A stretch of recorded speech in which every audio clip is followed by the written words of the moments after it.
И я сердцем болел.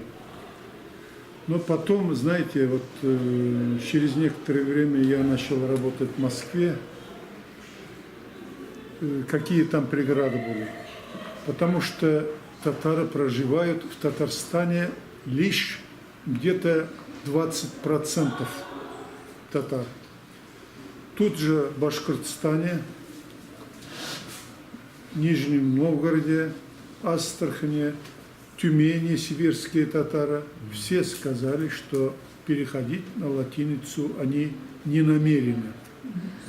Естественно, тут и работали, наверное, и пропагандистские механизмы.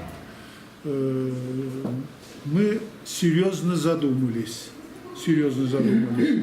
Это очередное разделение, расщепление культуры и народа получается. Это один. Второе. Во время Советского Союза, вот я, например, работал заместителем главного редактора журнала «Казан утлары», это тоже как ваш Юлдыз, 105 тысяч тиража было ежемесячно этого журнала. Мои книги, вот «Сират Купре», вот этот, и «Канари Читлукша» издавались в Татарстане за один год 100-тысячным тиражам и распространялись в течение одной недели. А теперь у книг тиражи 500 экземпляров, 1000 экземпляров, и то годами лежат в книжных магазинах. Вот здесь есть и плюсы, и минусы.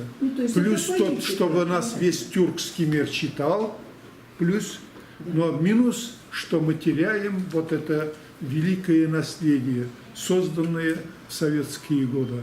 Хотя в политическом смысле, может быть, не все гладко было, но это те годы были, когда народ читал, когда печать все решала. Сейчас, честно говоря, интернет все. В интернете все. Но вы же решается. говорили, что этот их отказ – это политическая мотивация. Ну, а все ведь знают, что кириллица не способна адекватно передавать особенности фонетического состава тюркских языков всех. Спорить тоже не будем. Так то есть у вас больше не поднимается? Нет, 70% татарского народа в Российской Федерации это не поддержало. Когда вы в таком, скажем, узком круге, камерном, да, вот Ахтем и Линьяр, да, у нас сколько совместных проектов было на уровне народной дипломатии. Вот второй, ну там их перечислять, это не только это, как мы сейчас и мечети взялись останавливать, никто кроме нас нам не поможет. Я вам сегодня сказал, Ринат Ага, да, если надо посадить дерево, это никакое государство, никакими указами никто не сделает. Если в доме порядок не навел, то не наведет никто, кроме тебя. У нас это, к сожалению, было и во времена Украины, и это оставим в сторону, да, что мы сами своими силами. И теперь получается сейчас, хотя там декларативно все идет вот так, а на самом деле на местном уровне это происходит, Ринат Ага, вы видите, вы слышите, да, Ринат Ага, что происходит? Чтобы вы это. То есть декларативно там вот такие все, эшелоны помощи, эшелоны книг, и это приходишь, на этом даже тачки не стоит на веб-сайте с помощью. Как бы. Можно я вопрос? Я еще не закончил, я коротенько, минут 40. Хорошо.